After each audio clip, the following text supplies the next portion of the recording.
Hi, welcome back to Home Time. We're on a Habitat for Humanity project. We've done habitat projects in different parts of the country, but it's always fun to do them in your own community, so that's what we're up to today. If you're not familiar with Habitat, we'll explain some of the principles as we go along. Basically, it's an organization that works with deserving families to help them become homeowners. So there's a lot of special things going into this house. That's because the homeowners have special needs. Scott Den and Lisa Barron have cerebral palsy. Habitat wants to make certain that this house will allow Scott and Lisa to be truly independent. It's a great story, a great project, and we'll be working with some great people along the way. We hope you'll join us. The reason our local Habitat is taking their time on this house is that they're exploring all sorts of ideas and new technologies for meeting the special needs of these homeowners. Now, the folks at Habitat don't claim to be experts at this, so they partnered up with a group called Courage Center, who are experts in this field. Courage Center is a national organization that's headquartered in our community. It's a rehabilitation and resource center for people with physical disabilities. That's for sure. Well, this house is a little different. I notice you have the track laid out for the transport you'll be putting up.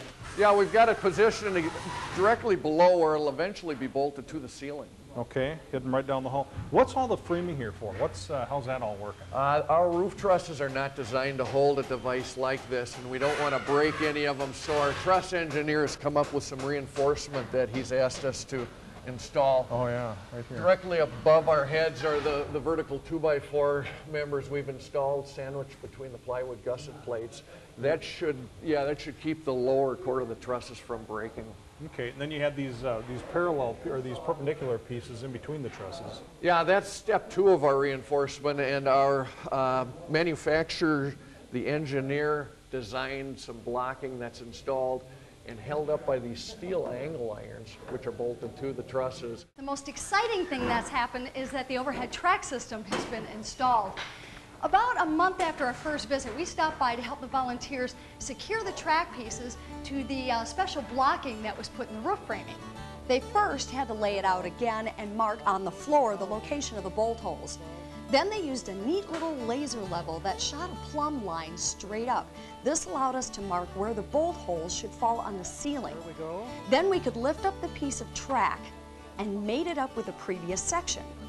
We used the marks we had just made on the ceiling to position the bracket, and we secured it into the blocking we had seen them install on our first visit. The work seemed to go pretty smoothly, and it wasn't long before we were putting up the last couple sections.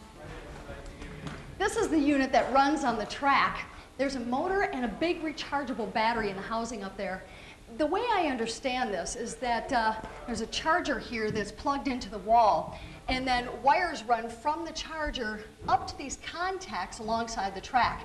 So when the unit is backed up into the corner, those contacts will charge up the battery. And then when the unit is out on the track, that same battery provides power to the turntables and the switches, so there's no power that runs through the track. The first thing Lisa wanted to try out was the track system. Dan Augustine, who helped secure the system for Habitat at a discount, worked with Lisa to get her used to it, along with Jane Kantz, who's an occupational therapist from Courage Center. Dan says it takes a couple of weeks to get totally comfortable with the system, but Lisa was using it to move around after just a few minutes. She was just getting back in her wheelchair when Scott arrived. You missed the ride. Jane. Hi. Hi. Nice to meet you. I'm Dean. Nice to meet you. Robin.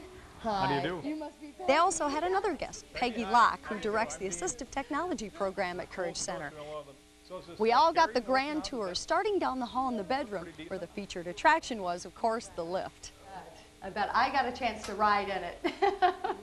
It was kind of fun. Yeah, you had to get used to it too. Yeah. Right. When my